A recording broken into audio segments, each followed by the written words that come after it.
It is we almost through the week Wednesday. I'm Lamont Tyson, host of this Life Gains channel, this Life Gains organization. And tonight we're going to be talking about another great show starting here in January called Your Honor with Bryan Cranston's a whole great cast, lots of twists and turns. We're going to talk about that tonight. But we're also going to talk about Hollywood in general. If you are someone who feels like you have a creative bone in your body, whether it's writing, doing music, working on film, acting, whatever the case may be, I'm going to show you guys someone that's worked with me and helped me out, and maybe he can be of some service to you as well. And we're going to talk about those Golden Globes that happened last night. Man, when I tell you black folks was in there winning gold like the gold rush, Kato, be more careful. I thought we was about to have a 49er event. All the gold the black folks was taking home in the Golden Globes event last night. Enjoyed it. I know a lot of people didn't like Angela Bassett winning what she won in her award.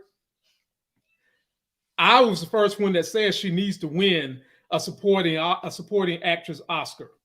And we know we still got some time before that happens. But let's revisit the events of last night, starting with Eddie Murphy. Eddie Murphy got an award. And for my young people out there new to this game, because when I was a child, Eddie Murphy was a comedian. And to this day, one of my top 5 favorite movies of all time is Boomerang. Eddie Murphy starred in that. And he's done a whole host of movies left and right. He gave a speech last night to get you fired up and get anyone who's in the creative industry fired up, as well as made an excellent joke about Will Smith, as only he could. And speaking of jokes, look who came in here. My little comedian, L. L, this has become a tradition for you, huh? You come in here, you laugh, you bring your food, like you right at home. I want to see my brothers and sisters. You want to see your brothers and sisters? Yeah. They haven't got here yet. Oh. When your brother or sister arrives, I'll make sure that you spend a lot of time with them, okay? What are you eating? Popsicle.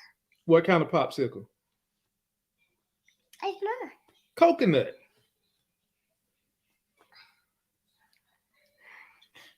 Okay, you gonna wave to the people? You're gonna tell them bye-bye, it's time to go to bed? Bye-bye, it's go to bed. Okay, all right. I'll see you later, L. Go on in there, be nice for mommy and grandma, okay? Mama gonna help me. Mommy and grandma. Mm-hmm. All right. See you later. Sorry about that, ladies and gentlemen. I do not deny my baby. She's a part of my life, and she is allowed to pop in here in spurts. Moving right along, let's get into what Eddie Murphy had to say at the Golden Globes as we wait for more people to get in here and join us for our live stream tonight. Speaking of Your Honor, here we go. Eddie Murphy, dazzle in the crowd. That was well timed. And some decent advice. Of course, there's more you got to do, ladies and gentlemen, in order to make it in Hollywood. But that's a good start. Like I said, it's a good start. Now, let's go through some of the awards that was passed out, shall we? Okay. Like I said, it was a damn gold rush in there for the black folks. Best performance by an actress in a supporting role. It went to the homegirl, Angela Bassett. I first met her and seen her in Waiting to Exhale. And even then, I thought women her age was kind of, I don't want to mess with women that age, but I like that cast, okay? Even as a young man, 15, I thought that cast was cool. Taking some more awards. Best performance by an actor in supporting role in a musical comedy or drama television series. It's my man, everybody hates Chris, but now everybody loves Chunky Monkey Chris. Tyler James Williams, ladies and gentlemen, took that award. You might as well say last night was the Abbott Elementary Award because they won like 6 damn awards, okay? Then, best performance by an actress in television series, musical or comedy. Quinta Brunson, Abbott Elementary. Writer, creator, that is her baby. And she got it on TV and is knocking it out the park like Barry Bonds on steroids. And last but not least, the young homie, Zendaya, Euphoria, best performance by an actress in television drama. And ladies and gentlemen, Zendaya can act her ass off. Now, some of you have qualms that she's the new Hollywood light-skinned it girl. And that's because some of y'all have bestowed that shit on her.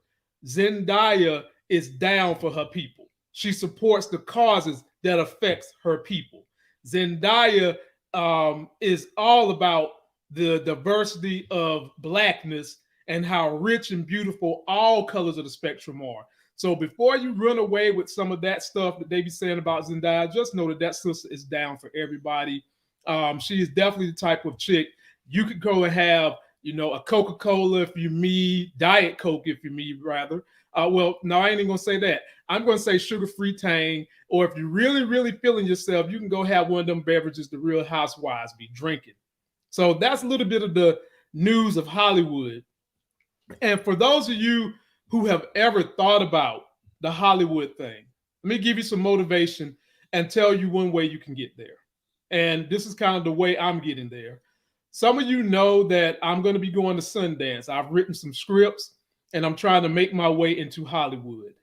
And ladies and gentlemen, no matter what it is you want to achieve in America, most things have been done and there is certainly a pathway for you. A pathway to get there is certainly having a great mentor who you can offer yourself time to. Offer yourself time in exchange for his knowledge. Most people are more than willing to share their knowledge with you. The one thing you never want to do when you're running up on someone who's made it is run up on them and say you want them to buy something. Can they invest in something? You want to get to know them. You want to learn who they are, and you want to see how you can help serve them, which will put you in their good graces, ingratiate you, if you will, and then continue to teach you what it is they have learned. And so for me, ladies and gentlemen, I'm calling this brother right here my Haitian Hollywood film mentor.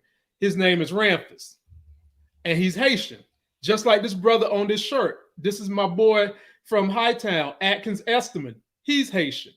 Little did I know 2 years ago that the Haitian nation would be changing my life. I'm involved with about 5 people that have ties to Haiti, and they all have been a huge, positive, big influence in my life, guiding me to change some things.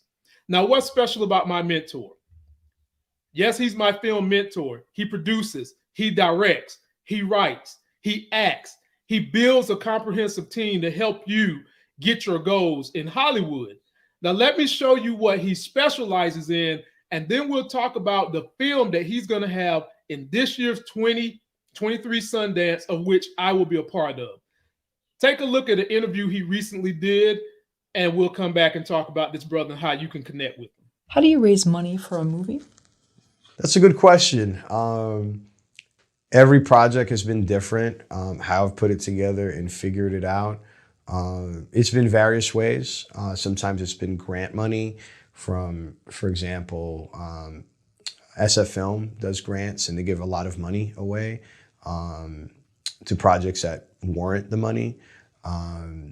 So I go to SF Film or Tribeca Film Institute. Well, TFI is not here anymore, but in the past I have, as well as Sundance as various labs. And there's other festivals as well that have some type of lab or dynamic to be able to do that. But outside of that, I go to places where I can find money. One of the ways I raised money on a project was that, at least in Long Island, there's country clubs everywhere. And in the summer, there are golf tournaments. And in New Jersey too, in upstate, Westchester. So I go to events where there's people that have that type of money. So I've gone to a golf tournament. I was at the table getting like my salsa water with lemon and lime as usual. And this guy came up to me and he's like, "Oh, what do you do? What's your story?" And he's a very interesting guy, not in film. He's kind of like a startup guy, and he's been in some really great ventures and made good money. And I told him like what I do and why I was there. And he's like, well, I know someone that you should talk to. And that was it. So I followed up with him, put me in touch with this guy. And I set up a meeting with this guy. And I still to this day don't know if he's a CPA or if he's a tax attorney. I still don't know. And I pretty much went in and I met with him and I told him what I do. And I'm like, you know, I'm assuming that he has clientele or clients that have access to money that can invest. Because that was always the thing I did. I look for CPAs or lawyers that have a lot of clientele on that level that have that kind of income because they maybe need to lose money or they need to have write-offs or maybe they'll be open to that venture. So he looked at me and said, I don't have anyone like that, you know? And I'm like, why are we even here? How did this meeting even get set up? He didn't even know what the meeting was about. I didn't even know who he was. And he's like, well, you know, I invested in some plays and, you know, I've done a movie or two. And I'm like, oh, you're the guy. And he's like, yeah. So I'm like, I should be pitching you then. So I pitched him and, you know, he's like, all right, send me all the paperwork and everything. I'll look at it. So I followed up with him. And then like a month later, met up with him again. This time I came with my team. At the time I had representation. I came with my manager and, you know, let him know that we're like legit. We're not going to take the money and run to Aruba. And he was like, okay, all right. Yes, ladies and gentlemen, there is a pathway for all of you out there. A lot of you that follow me are trying to build your YouTube channels or you're trying to get into Hollywood. Find yourself a mentor. Hi, oh, you brought me a piece of cracker. Thank you, El. He is an excellent brother. His name is Ramfis Mythril. His film that's going to be at Sundance that I'm going to be there with him is called Ricky. His team put this thing together, and I'm very happy to announce that he made it to Sundance. It's going to be big time. And if you want to reach Ramfis, his link is in the video description for anyone who's an aspiring writer, producer, director, anything dealing with Hollywood. Check this brother out, man. I left his link in there. And this is when you can catch Ricky, the screening for his movie at Sundance. Now, ladies and gentlemen, one more piece of house cleaning, then we'll get to your honor. I want to give a big shout out to everybody that has went up here and downloaded the Life Gains podcast. This is the podcast. I've been trying to grow that thing for a long time, and it's finally growing. And can you guys believe what city follows me the most on the podcast? Brooklyn, New York is my most popular city, followed by Atlanta, Georgia, followed by Berwyn, Illinois. Wow. Then Minneapolis, Minnesota, and then lastly, Chicago, Illinois. I'm in 35 countries, but my top country is the US, then the United Kingdom, then France, then Canada, and the Philippines. Okay. Philippines got love for a dark-skinned brother, American style, from Greenville, North Carolina. My top videos on the podcast, P-Valley Season 2, Episode 4 review, a male love scene that got reviewers hot. Yes, ladies and gentlemen, hot. That particular one was downloaded 1,000 some odd times. Continue to follow me on the podcast, Take Me Where You Go, but you can also follow me on TikTok nowadays as well, and you can catch me on my Instagram. Now, ladies and gentlemen, let's get to the hot persnickety business tonight, which is talking about your honor. And it comes back on Showtime. If you have the app, you can watch it Thursday night at midnight going into Friday morning. And if you don't have the app, you're going to have to wait and watch it on TV Sunday night. I think it comes on at 9 p.m. The show went out bang. It was supposed to be kind of like a one-season deal, and that was going to be it. But it was so popular. It got so hot. The story was so good. People couldn't turn away from it week to week that they decided that they was going to do another season. And ladies and gentlemen, joining me to help me review Your Honor, none other than the hammer that usually smashes glass, but this week she was smashed in bra tops, It's the homie Muchella who hang with the I was fellas. smashing What's bra going on, tops. I Yeah, plead you the was smashing fifth. bra top. Mhm. You ready to get What's this up, thing y'all? in? You ready to Yes, get this I'm in, ready Moochie? for this. I wanna. It's. Let's get into it, y'all. So I've got a video for us to watch. It's about 8 minutes long. So, ladies and gentlemen, get your popcorn. And basically, the premise of this video is to kind of refresh your memory on what happened last season, talk about things that we've learned going in this season, and then me and Moochie will talk about the characters and how I feel like the rumor that's running around that Adam is still alive is viable. Here we go, ladies and gentlemen. Sit back, relax, and let's see who really is Your Honor.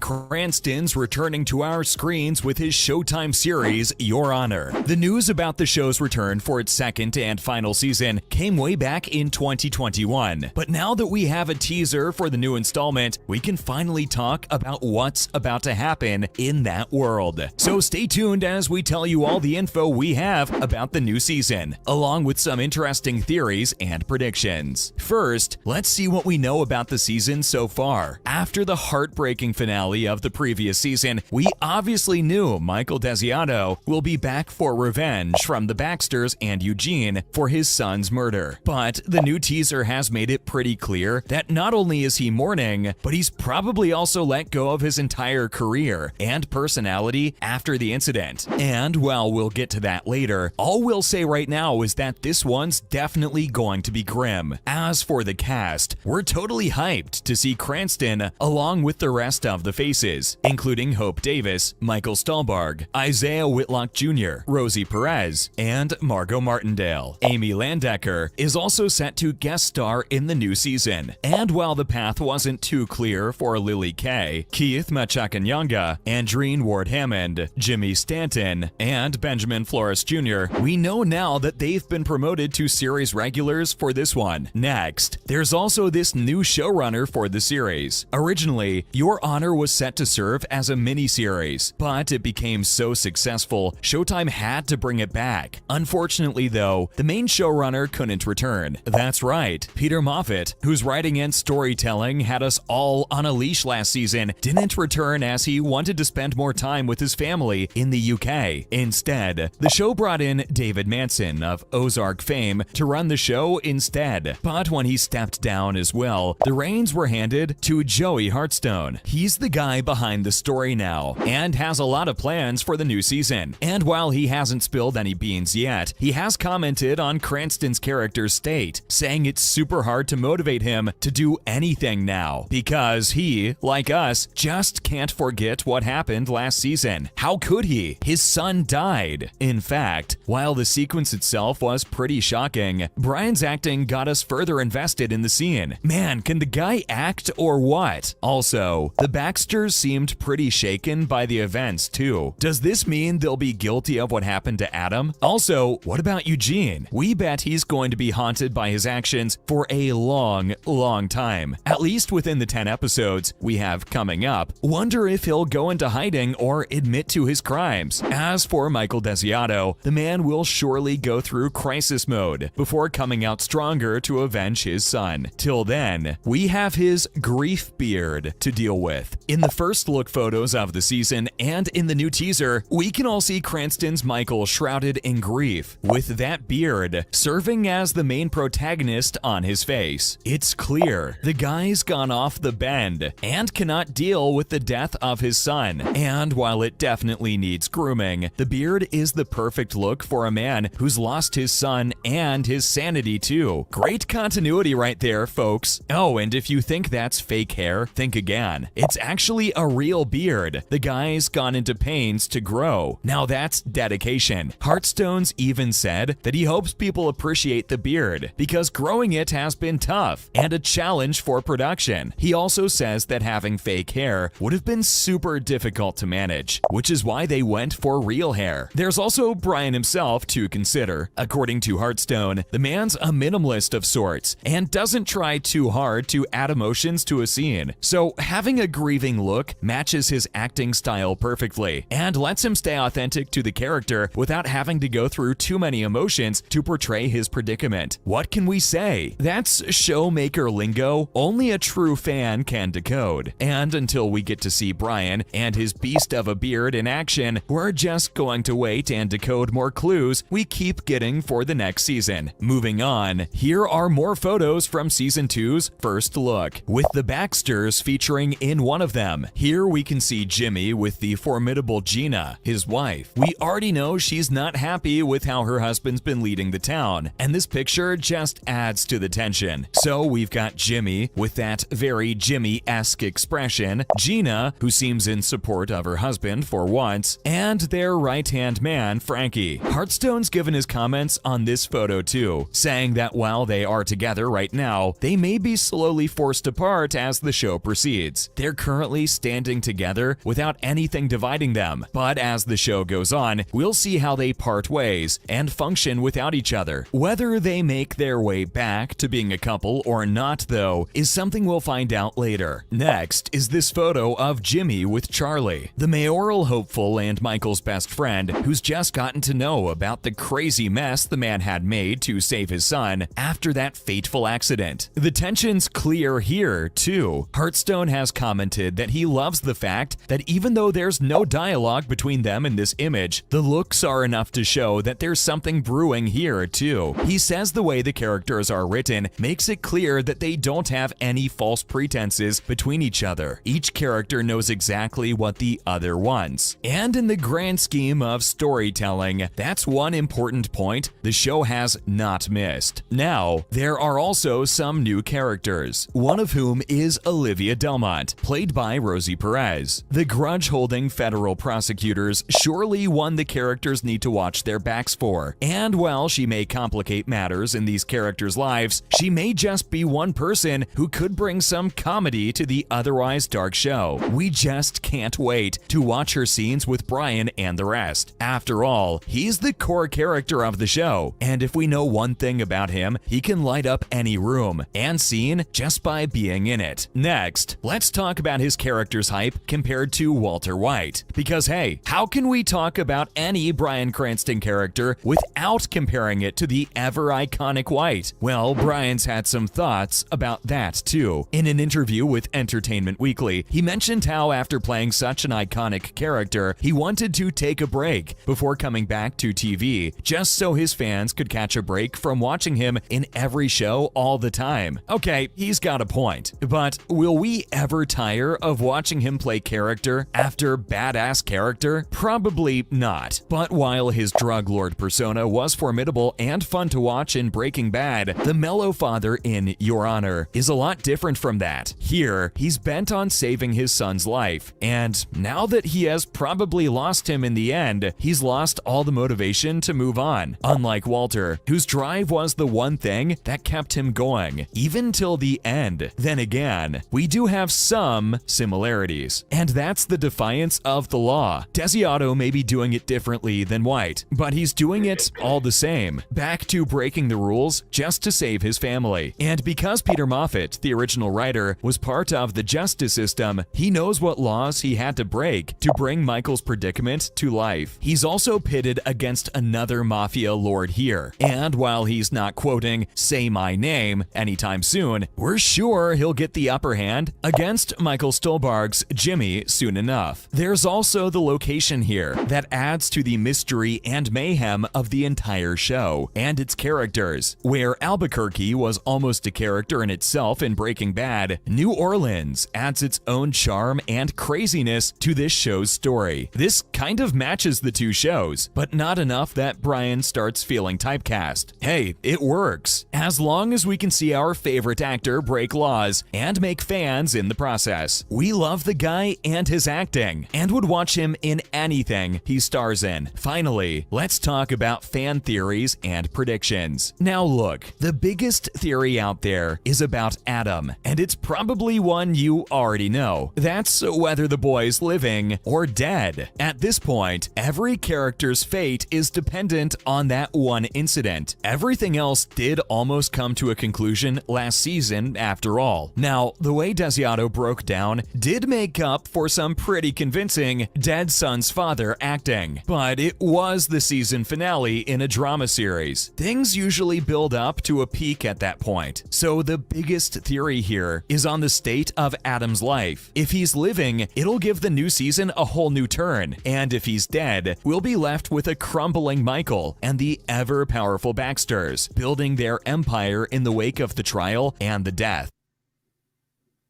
Okay, I want to know how they gonna bring him back to life and he got shot in his throat.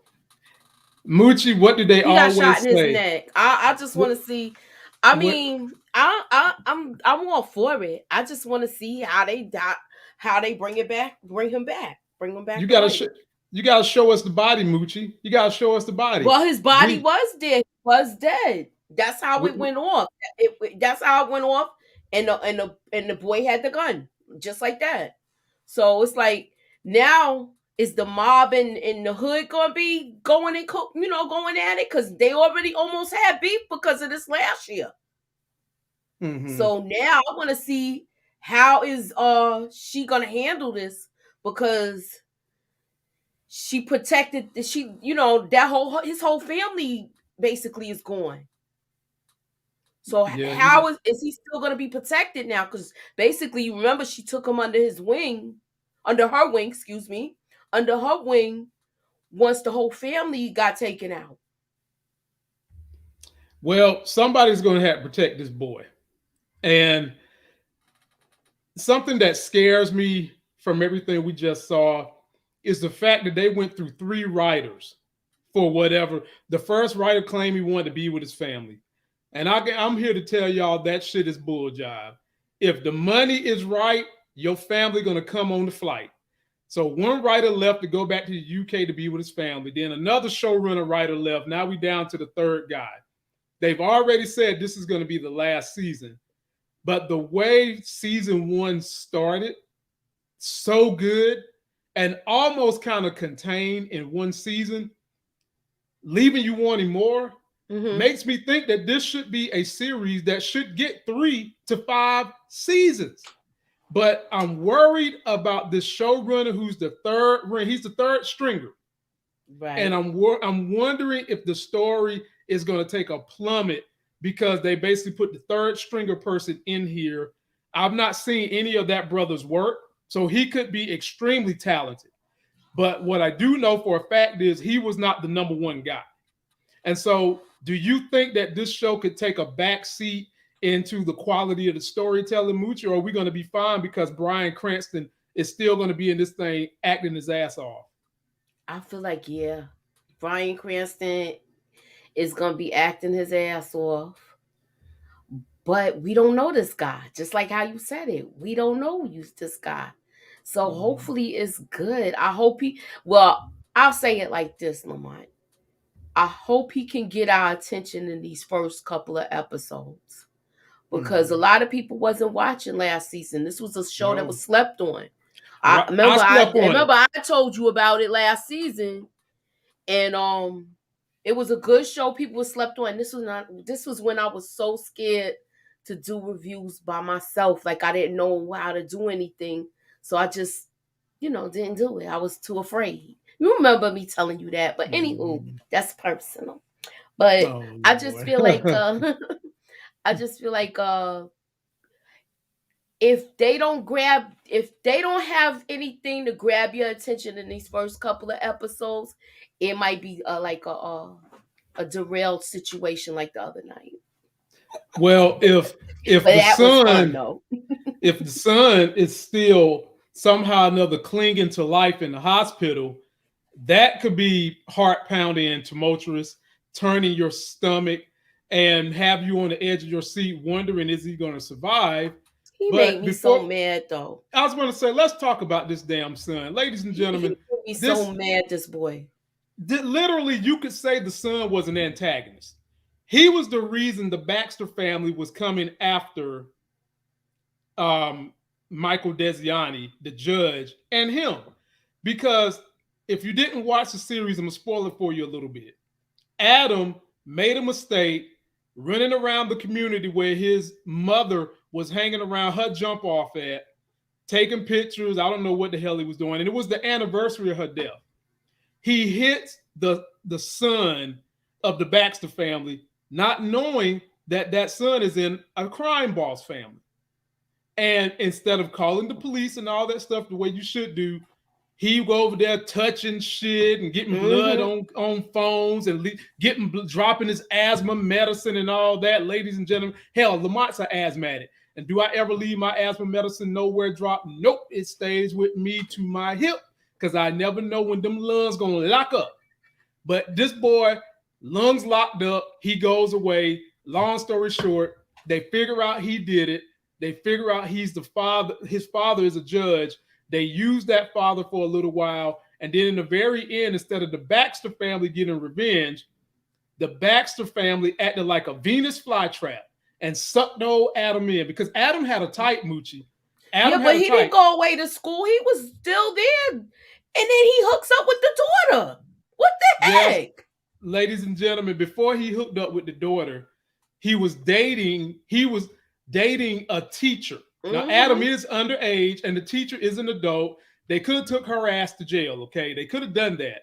But that teacher kind of resembled this girl, only the teacher looked way better, okay? So if grunge, Walking Dead, witchcrafty looking women is your thing, Adam had that type.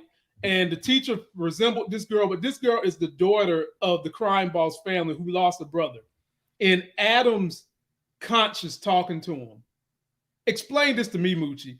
When your conscience is talking to you, does your conscience ever try to put you into the vicinity of whatever wrongdoing you have done? I mean, let me know.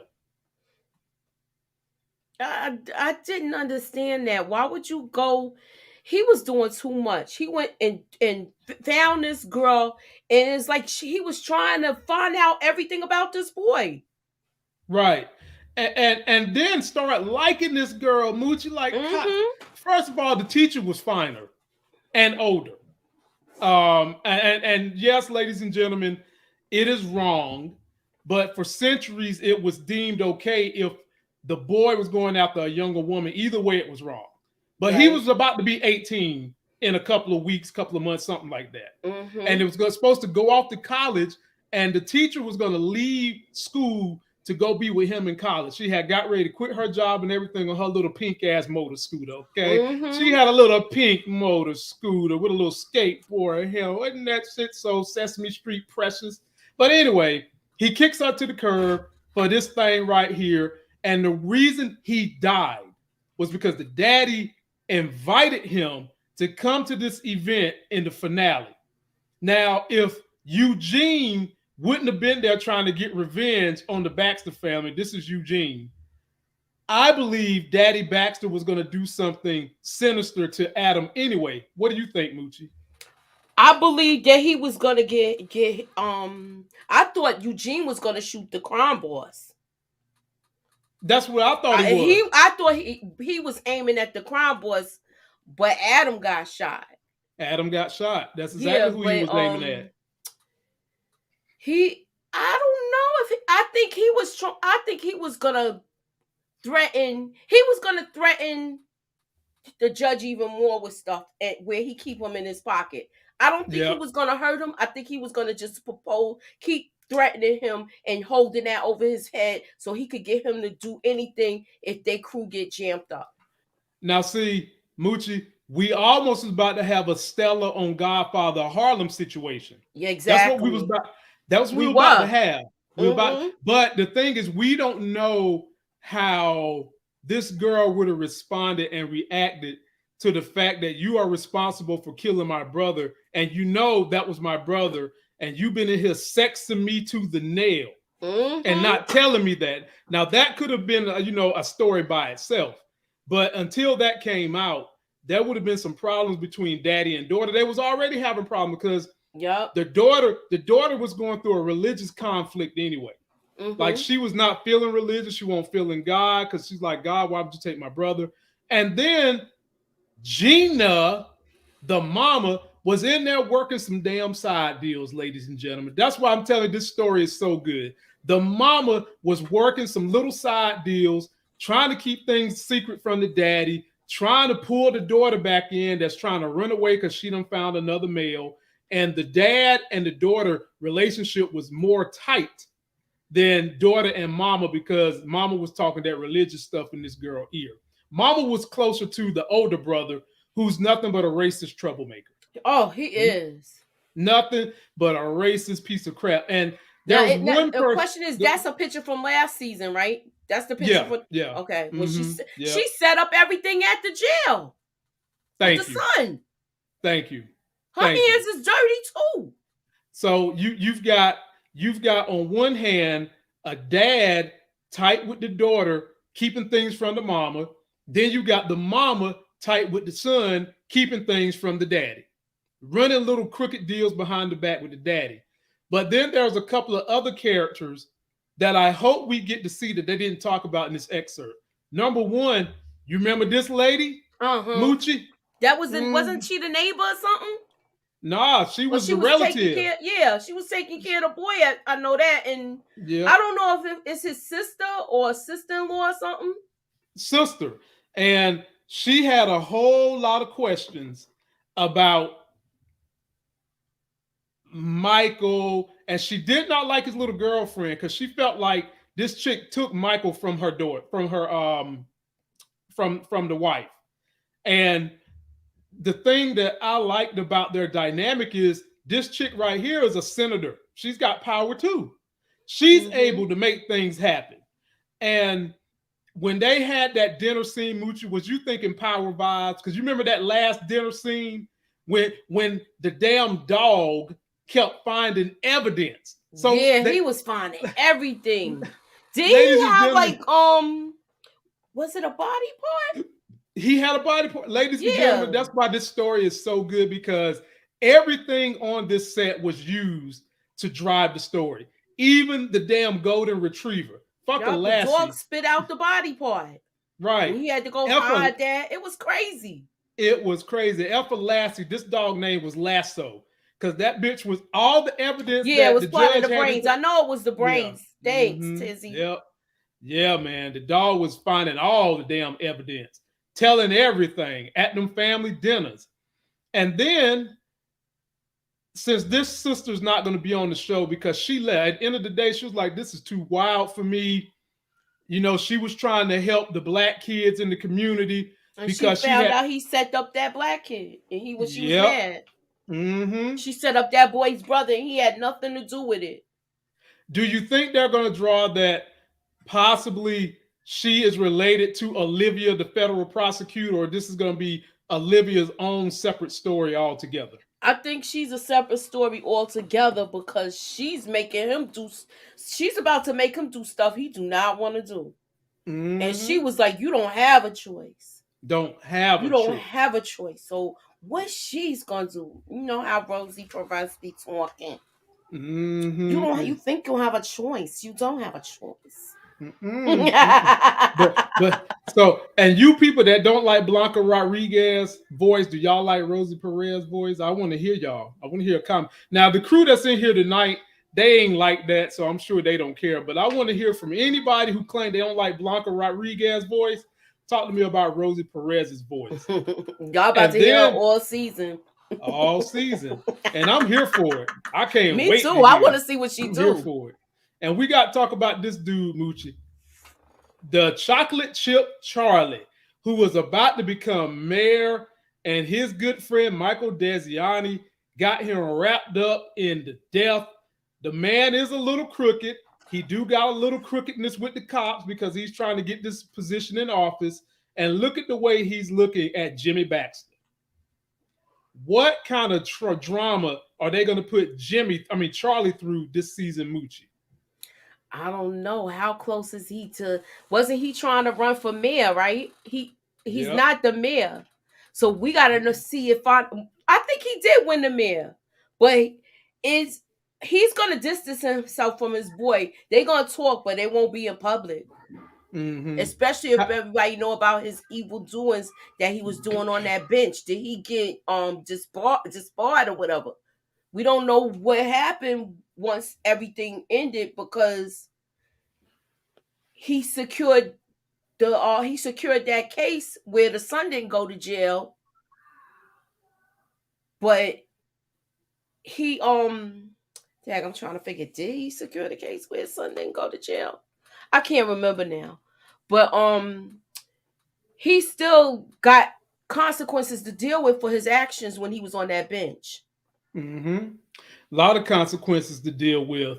And if they were to find out how he was assisting the Baxter family in getting that oldest son not to have to do time, his ass is up the creek. Don't forget, this judge's boss was the black sister that he basically railroaded so that she couldn't try the boy in her court. Yeah, and that's what Tessie tells. Yup, he set her up with a DUI, and that was his colleague and friend. Somebody that came to his house and ate, make sure he was all right when his wife died. One of his best friends. And you gonna do her like that? Bruh.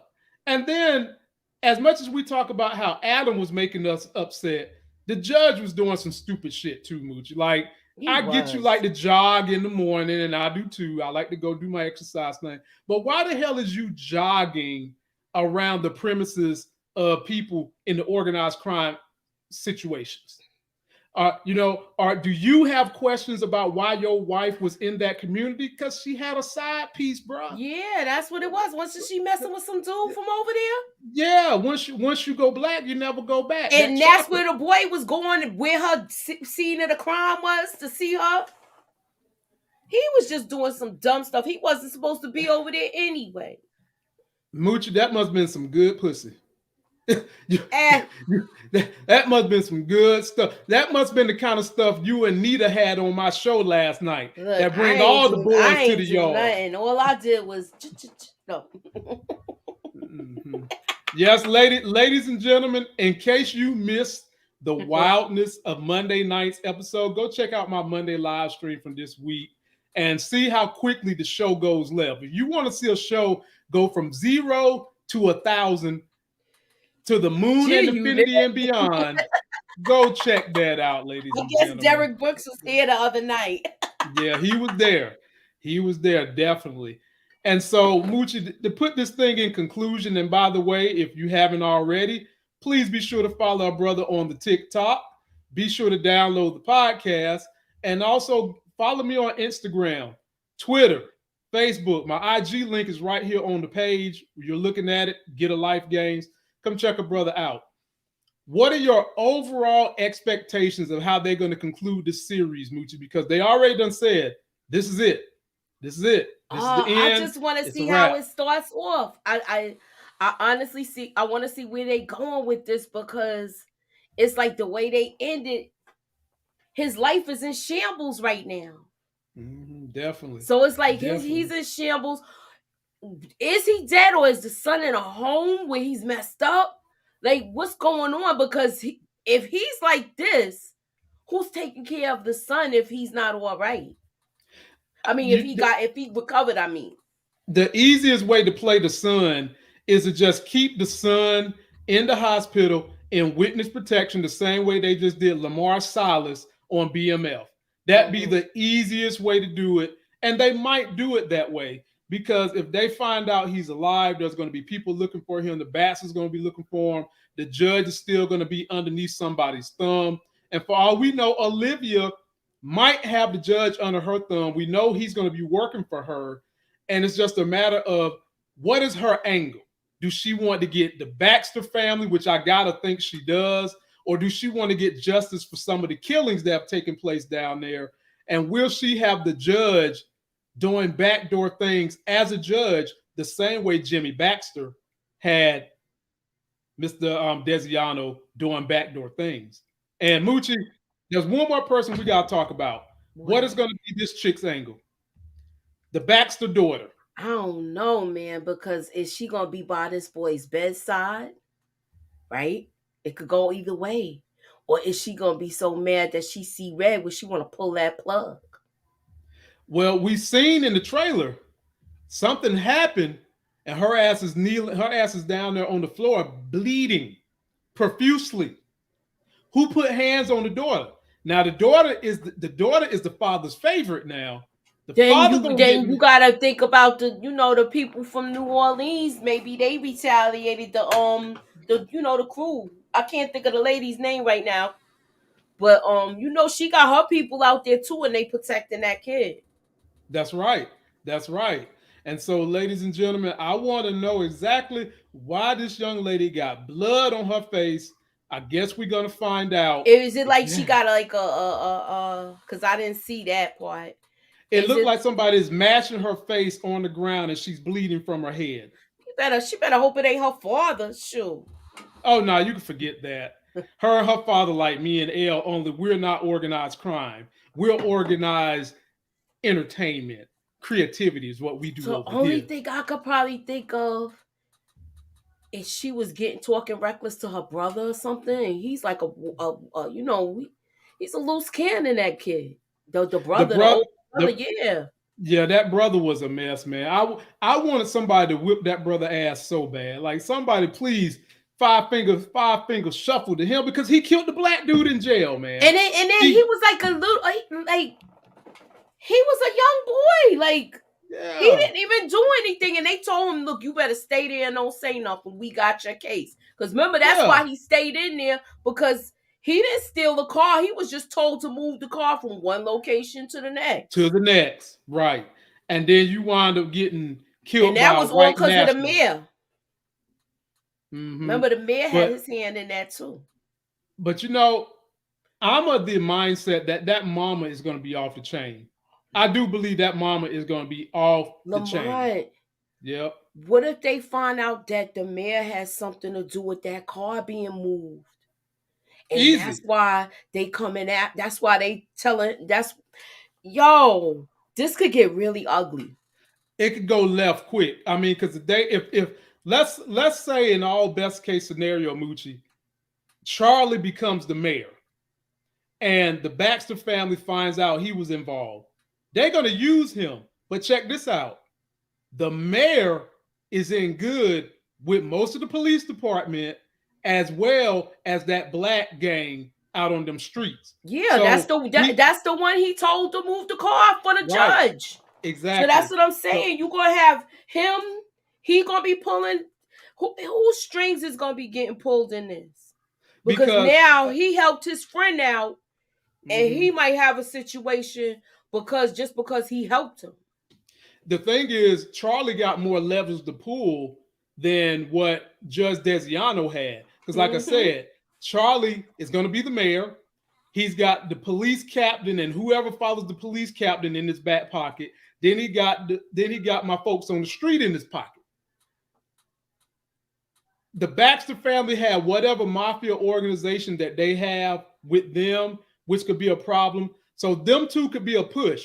And if Olivia, the federal prosecutor, is coming, she's going to definitely be down with the mayor and whatever causes he's got going on. So that could be a battle of the alphas, Moochie, if it came to it. And I would love to see it.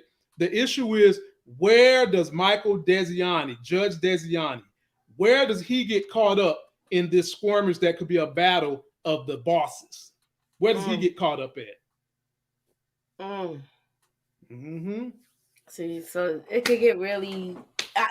I want to see how whoever's writing this. I want to see how it goes. I hope they don't mess this up. Ladies and gentlemen, we're hoping for the best. Be prepared for the worst. But the acting is so good in this story. I think it'd be really hard to mess it up. And plus, Bryan Cranston, he wouldn't sign off on something that he didn't feel like was up to par. I don't think. Anyway. I don't think so either. And he knows just the kind of fanfare that came behind season 1 to get it back to a season 2. So let us know what you guys think. Post your comments. If you have the app, the Showtime app, it's going to drop midnight Friday morning. So be ready. But if you don't have the app and you're going to watch it on your Showtime TV channel, you won't be able to see it till Sunday at 9 p.m. And you're going to be stuck in a quagmire, ladies and gentlemen, because you're going to have to watch Your Honor. You're going to have to watch Godfather of Harlem. And I think that's it on that night. Well, okay, let me ask you this question. I'm asking it for Annette Martin. She said, will you be reviewing Mayor Kingstown? I will not. I've got 4 shows on my docket this month. Then next month, around the end of the month, Fresh Prince of Bel-Air comes out and Snowfall comes out. Mm-hmm. So I can't put nothing else on my plate, man. And I'm gonna be doing a couple of movie reviews all up in here, y'all. I'm coming back with a vengeance this year, ladies and gentlemen. I'll be doing way more uploads than what I've been doing in the past to go along with these live streams. That really helps grow your YouTube channel when you're trying to get your numbers up.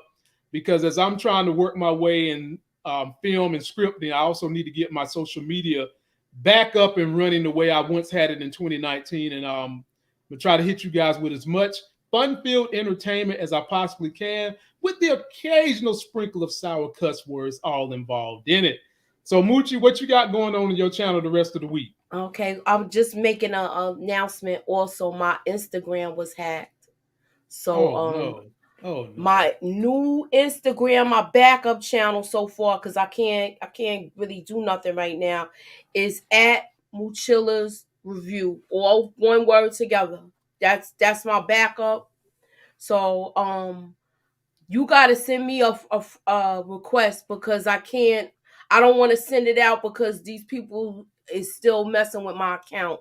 So if you send me a request, I will accept it. I don't have any followers right now, maybe 1 or 2 right now, but that's my situation with that. I will be doing BMF on Friday afternoon at 4:30. Oh, y'all heard that? Get up on it. BMF Friday afternoon at 4:30, because she gets up early and watches the show. So come show the sister some love. Don't forget to like the video. I'll be doing my BMF live with her and J Mo on Saturday night. I'll be up here with Crystal for your honor. That's for what your started honor. it. Mm-hmm. No, that ain't who started it. Lala Anthony is who started it. And for those of you that are going to be watching Your Honor early, if you're going to watch Your Honor early, me and Crystal are going to review it sometime between 3 and 4 p.m. on Sunday. Then Monday, for all my Godfather of Harlem fans, I'm going to be up here with the historian himself, the living legend Larry, to review that with sandwiching Miss K in the middle.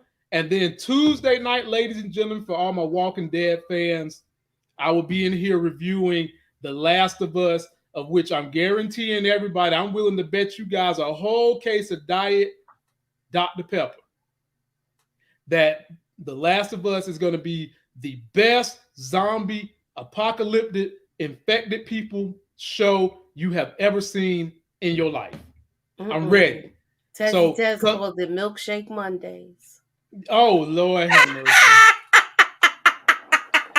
Well, Tez, I'm putting Negroes on a diet around here. Won't be no more milkshaking on Mondays for a very long time. Okay? Very long time. Don't forget to like that video, ladies and gentlemen. Comment, subscribe. Be sure to follow your boy, man. Keep powering me up on the podcast. Be sure to follow me there. Moochie, I showed this statistic. My number 1 downloaded city was Brooklyn on my podcast last year. New York, okay. And then followed behind New York was Atlanta, Georgia. I know I got some people that love me down there. And follow me on the TikTok too. Till that next Sex is Hell video, y'all. Me and Moochie out.